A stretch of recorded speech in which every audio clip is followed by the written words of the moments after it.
Жители Таласа сетуют на подорожание угля. Сейчас большая часть местного населения использует местный вместо привычного казахстанского из-за его ценовой доступности. Однако в этом году по сравнению с прошлым цена выросла и на отечественное твердое топливо, говорят горожане.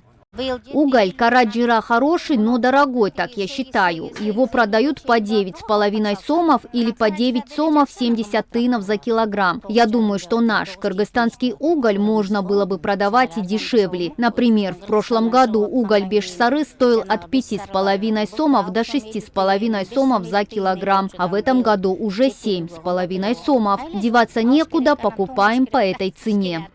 На этой городской угольной базе тонна твердого топлива стоит от 6700 сомов до 9500 сомов. Конечная стоимость зависит от множества факторов, рассказывают продавцы. Такая же ситуация с ценами на уголь сложилась и в Таласском районе.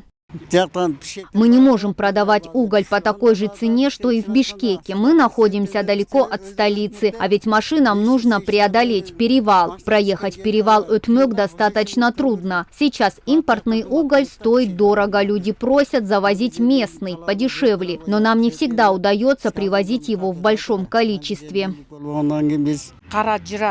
Килограмм угля Караджира мы продаем по 9 сомов 50 тынов. Алайский уголь продаем по 8 сомов. Угля Бешсары сейчас нет. Когда он поступает, продаем его по 7,5 сомов. Если уголь приходит к нам дорогой, то мы тоже вынуждены продавать его подороже. У нас тоже каждый тын на счету, а люди больше 5 мешков за раз не берут. Казахстанский уголь уже практически не покупают. Местный уголь должен быть дешевле.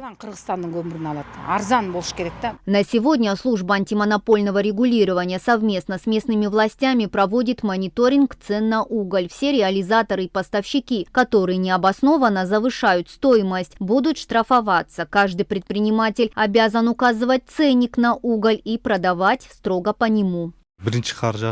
Когда выпал первый снег, предприниматели начали поднимать стоимость тонны угля. Мы мониторим цены каждый день и уже оштрафовали 3 предпринимателей. Они продали тонну угля за 10 тысяч сомов. Все получили предупреждение. Такие предприниматели обычно повышают цену на отечественный уголь только из-за высокого спроса на него.